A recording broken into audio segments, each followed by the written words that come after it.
The telephone's ring at 1 a.m. was a relentless sound. "Sir, we found a boy under the bridge," a voice stated. I thought it was a mistake until the next line landed like a blow. "It's your grandson." By the time I arrived at the station, he was seated, wrapped in a blanket too thin to contain his shivering. His eyes were devoid of light, his clothes soaked from the rain, and in his hands, he clutched an envelope like a weapon. I knelt down. What transpired? His lips trembled. "Mom's new husband said I don't belong to their standards." Standards, a word laced with a verbal poison. I took him to my house, dried him, fed him, and registered him in a new school the following morning. He slept in a bed that offered no judgment and dined at a table that held no sneers. I thought the ordeal was over. Months later, a knock shattered the tranquility. A lawyer stood there, his presence meticulous and premeditated. "We're here to take custody of the child," he announced. Behind me, my grandson stepped forward, his small hand still clutching that same envelope. In a voice more resolute than my own, he declared, "Children do not invent cruelty, they inherit it." I recalled my daughter Emily, once so vulnerable, so desperate for affection. She found it in the wrong hands. She became tethered to men who gauged worth by currency, by appearances, by social standing. The boy was their casualty. Her new husband,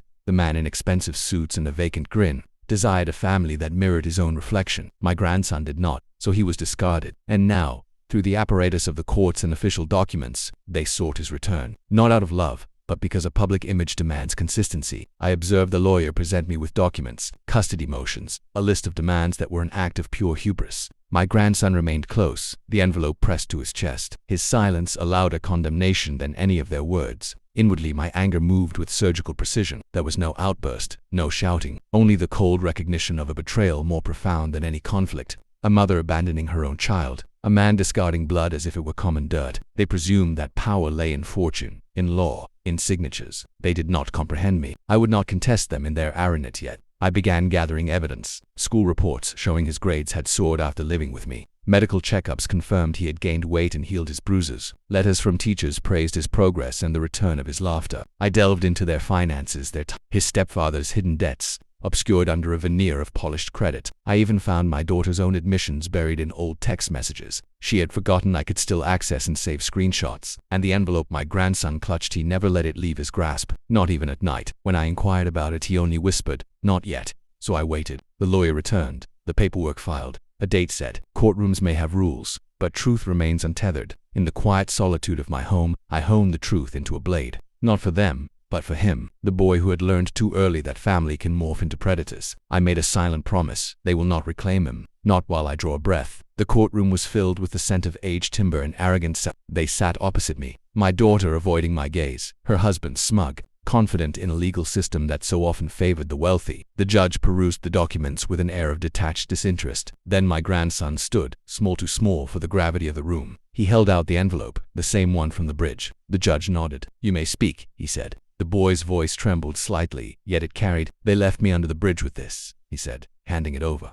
Inside were photographs, letters, and notes written in his mother's own handwords of profound rejection. Sentences carved with a chilling cruelty. It was irrefutable proof that he had been abandoned, not merely misplaced. Proof that his stepfather's command, "You don't belong in our standards," was not a fleeting act of anger. It was a calculated policy. The judge read, and the silence thickened to an almost unbearable tension. Emily's face went ashen. Her husband shifted uneasily. I sat motionless, observing. When the judge looked at me, there was no need for words. The proof's silent testimony eclipsed the need for fury. The ruling was simple. Custody denied, petition dismissed. But justice is more than ink on a page. As the room began to empty, I leaned close to my daughter, my voice low, controlled. "You didn't just lose a case, you lost your son."